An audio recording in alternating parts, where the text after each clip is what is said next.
తెలంగాణ. ఈరోజు మూసీ నది పరివాహక ప్రాంతంలో మూసీ ప్రక్షాళన పేరుతోని ఈ ప్రభుత్వం చేస్తున్నటువంటి విధ్వంసం పైన శాసన మండలిలో బీఆర్ఎస్ సభ్యులందరం కూడా మేము రకరకాల అంశాలను రేకెత్తించడం జరిగింది. కానీ ప్రభుత్వం దేనికి కూడా జవాబు చెప్పకుండా తప్పించుకోవడం అన్నది అత్యంత బాధాకరం. కానీ మేము సంధించినటువంటి ప్రశ్నలతో ఈ మూసీ మీద ఉన్నటువంటి కన్ఫ్యూజన్ అంతా పోయే విధంగా శ్రీధర్ బాబు గారు ఒక్క మాట మాత్రం ఒప్పుకోవడం జరిగింది. అదేమంటే 4100 కోట్ల రూపాయలతోని ప్రపంచ బ్యాంకులో రుణానికి మేము అప్లై చేసినటువంటి మాట వాస్తవమే అని చెప్పారు. మరి ప్రపంచ బ్యాంకులో రుణానికి పోయినప్పుడు డిపిఆర్ లేకుండా ఎట్లా ఇస్తుంది ప్రపంచ బ్యాంకు అని మేము అడిగిన దానికి మాత్రం ఆయన సమాధానం దాటవేసిండు. ఇవాళ ప్రజలుగా మనందరం ఆలోచించుకోవాలి. ఒక చిన్న బైక్ లోన్కి పోతే కూడా 100 కాగితాలు అడుగుతారు. 4100 కోట్ల రుణాలు ప్రపంచ బ్యాంకు నుంచి అడిగినప్పుడు మరి డిపిఆర్ లేకుండా ప్రపంచ బ్యాంక్ ఇస్తుందా? మరి ప్రభుత్వం ఇవాళ శాసన మండలిలో శాసనసభలో తప్పుడు సమాధానాలు ఇచ్చి సమాజాన్ని తప్పుదోవ పట్టించేటటువంటి ప్రయత్నం చేస్తూ ఉంది. దీన్ని మేము తీవ్రంగా ఖండిస్తూ ఉన్నాం. మీరు ఏదైతే మూసీ నది ప్రక్షాళన కోసం బీఆర్ఎస్ పార్టీ ఎన్నడూ కూడా వ్యతిరేకం కాదు.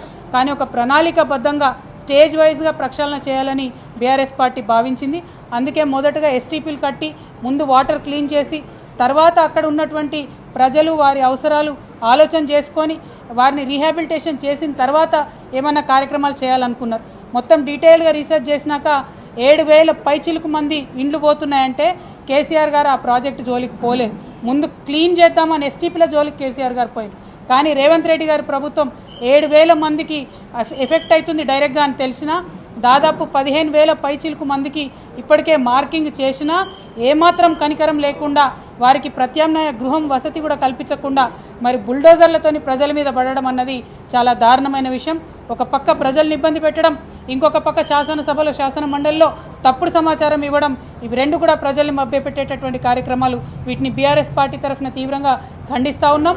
మూసీలో పేద ప్రజలు ఎవరైతే ఉన్నారో వారికి చిన్న ఆస్తి నష్టం కూడా జరిగినా బీఆర్ఎస్ పార్టీ ఊరుకోదు, మీ పక్షాన నిలబడి పోరాటం చేస్తుందని చెప్పి ఈ సందర్భంగా తెలియజేస్తూ ఈ వీడియో కానీ మీకు నచ్చినట్టయితే లైక్ చేయండి, అలాగే సబ్స్క్రైబ్ చేయండి.